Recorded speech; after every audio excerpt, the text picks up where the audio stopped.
when BMW joined the SUV market with the X5 back in 1999, little did we know that the German manufacturer will become such an important player in this segment. But in 15 years, the Bavarian brand has launched no fewer than 4 different crossovers. At least 2 more are underway as of 2017, with the X7 to join the family as a range topper, above the popular X5 and the sportier X6. The SUV was already spotted on public roads, and we have just enough info to speculate as to what it may bring to the table.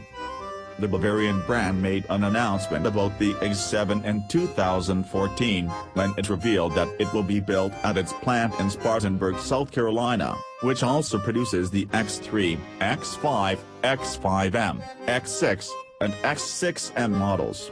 Although production was initially planned to start in 2016, it appears that the X7 will hit the assembly line later, most likely in 2017.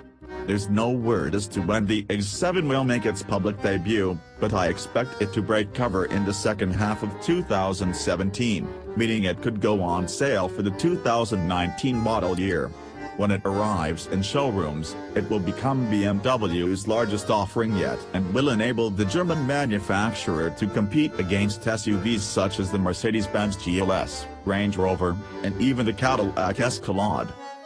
Aimed at the largest and most luxurious SUVs on the market, the X7 will boast an interior that's likely to borrow cues and features from both the X5 and the new Generation 7 Series sedan. Acres of high-grade leather and Alcantara will cover every inch of the interior that's not wood or metal, with lots of state-of-the-art technology to quench the segment's thirst for convenience and safety features. Highlights should include BMW's new iDrive 5.0 with touch display and gesture control, which uses 3D sensors to detect pre-selected hand gestures to perform tasks such as adjusting the audio volume, accepting and rejecting incoming phone calls, navigating to an address and shutting off the screen. The Touch Command tablet, which is available in the 7 Series sedan, should also find its way in the X7. Essentially a removable 7-inch tablet, Touch Command will allow rear occupants to control everything from back temperatures and the infotainment to the audio system.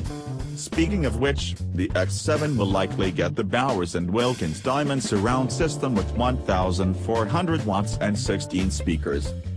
On top of being the most luxurious Bimmer SUV ever built, the X7 will also be the roomiest and offer seating for up to 7 people. The third row seat will be optional, so buyers will also be able to select a 5-seat version with enhanced legroom in the rear and a larger trunk.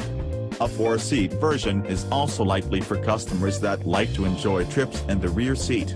This model will probably get the 7 Series rear executive lounge seating package that gives the right-side passenger the added comfort of a pop-out footrest and a seatback that reclines up to 42.5 degrees.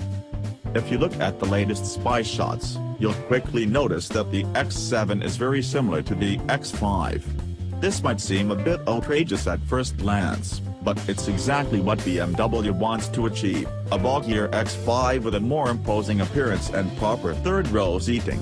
It will also feature a more muscular look, larger wheels, the usual, massive kidney grille, damn, it looks like a Rolls-Royce grille, and a fresh set of headlamps. While the latter were rumored to be almost identical to the new 7 Series, new spy shots show a brand new design. Still, they do include the usual 2-bulb LED configuration with thin strips on the lower side. Of course, BMW has designed a different bumper for the X7 in order to set it apart from the X5, but the larger SUV won't stray too far from the company's familiar design language. Around back, I expect the X5-like wraparound taillights and a sturdy bumper to integrate the X7's appearance into the X family, but there will be significant changes around the rear cabin and roof. As seen in the spy shots, the cabin will have a boxier design toward the rear, while the quarter windows will be larger.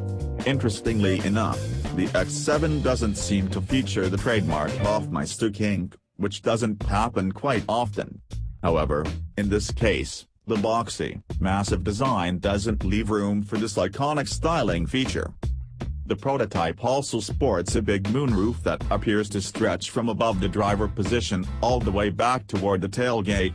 Other elements aren't visible because of the swirly wrap, but the SUV doesn't seem to have too many features on its side body panels. The beltline is rather mild and tall, similar to other BMW badged SUVs, while the side skirts are as simple as they get. We should see more as soon as the X7 loses some camo later this year. The BMW X7 is long overdue, but I can understand the Germans not being in a hurry with their largest SUV yet. Competing against the likes of the Mercedes-Benz GLS, Range Rover, and the Cadillac Escalade requires certain credentials, and although BMW is a well-established player in the luxury market, it steps into a brand-new dimension with the X7. I honestly believe Munich has what it takes to deliver a successful full-size, luxury barge, but it will take a few years to find out whether the X7 will be good enough to at least surpass at least one of its main competitors.